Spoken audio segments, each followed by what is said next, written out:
Hi all, so I thought I'd do a quick video. I've not really been doing many just random videos recently, and I wanted to give you my thoughts on Wave 10 now that I've played a few games with each of the ships and struggled for 3 days to try and make those lists for should I fly it. So just a bit of a summary on where I think Wave 10 sits in the power curve and how it's going to affect each faction. I think the easiest one to start with is probably the Imperials, and even that isn't actually that easy to break down really. Kylo Ren's shuttle, the Upsilon, it's a beast. It hits so hard, it does so much damage, you can get some really good combinations, but it shakes up the Imperial faction quite a lot in that you can't really do Palpatine with some aces and this ship, so if you want to incorporate this big powerhouse for ship into your builds, it revolves around a different type of playstyle. So that's really interesting for me. I don't know exactly how I'm going to fit it in. General Hux is a really interesting card. I haven't used him yet. I couldn't fit him into a build the way I wanted to and get full use out of him. But the potential for uncancelable damage, and especially because you get to decide when you do his action and stuff like that. So if you can get him on a quite high pilot skill ship and do it, you can plan around the guy who can't use the focus token on defense, can be the one who's not going to get shot. So it's really interesting and can be good fun there.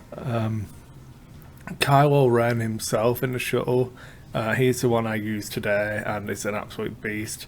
I played against him and with him and he can just wreck things. The build I was playing with was Kylo Ren with a score to settle and Hotshot Co-Pilot, Gunner and Fire Control System, and really it just hits like a wrecking ball, really hard hitting, punches through things. First game, it's over really quickly. Really good fun, and then I think anything that's going to land in front of him is going to take a massive amount of punishment, but that's the challenge. You've got to keep stuff in front of him, so we'll see how that goes. We'll do Rebels next because I think that's quite underwhelming with Sabine's tie. Both myself and Greg, who played today with them, we both used Ahsoka, and I think that's a very different kind of build. You're really trying to fit it in around the bombs normally. You want some other way of doing damage or doing something. So I did just a fun Rebels themed list, so it wasn't massively competitive. But even just having the ship on the table, it's really interesting to use and not be able to get shot for captured tie. But then I do think there's other builds in there. Captain Rex with the concentrate, the suppressing fire condition, forcing people to have to try and target this little TIE fighter that can be just taking pot shots at range 3. Can be pretty impressive, especially if you've got him and Biggs working together, maybe throw in a Kanan as well, and it's really going to start hampering people's offense. The EMP device out of that set is really nice, really good card. Captain Rex crew as well has same kind of synergies with as Hotshot Co-Pilot, that kind of thing. A really good combination with Gunner.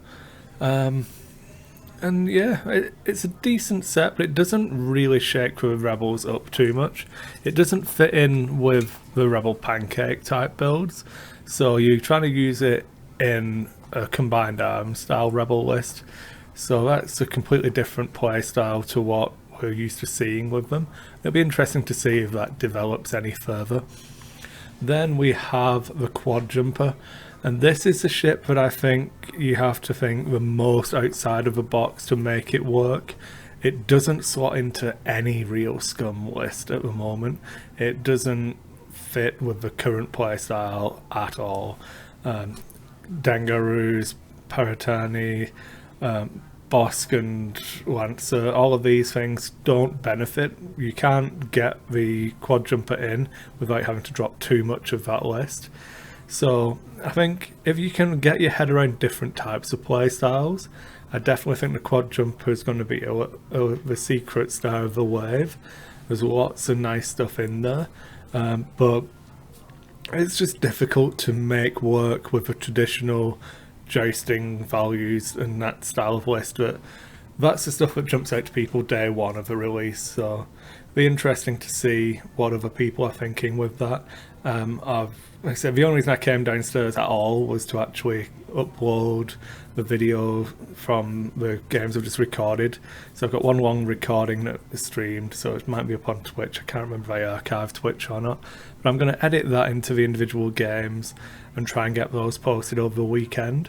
So there will be some live games for you all, but I wanted to just give you a quick summary of my thoughts and so I start doing more videos again. I've been a little bit lazy with the content, so taking you guys for granted, I need to give a bit back. So that's a nice little 5-minute video for you all, just summarising the different ships.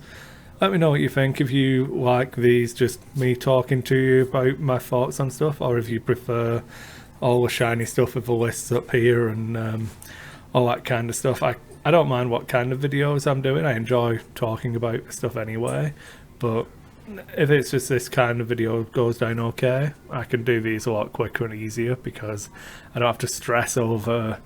I think that Rebel list took me so long to try and make it usable. For sticking to the feet, it was so... I must have been down here for like 2 hours on Squad Builder. So this 5-minute video taken me 5 minutes, so well 6 minutes now because I'm still talking. But yeah, let me know what you think. I just want to say a big thank you again to all the people who've been liking the channel. We're well above 1,000 subscribers now. It's really nice to see, and a couple more people signed up to Patreon at like the $1 level, which is really appreciated. So thanks a lot to those guys, and yeah, thanks for the support. I don't plan on going anywhere. This year's gonna get stronger and stronger.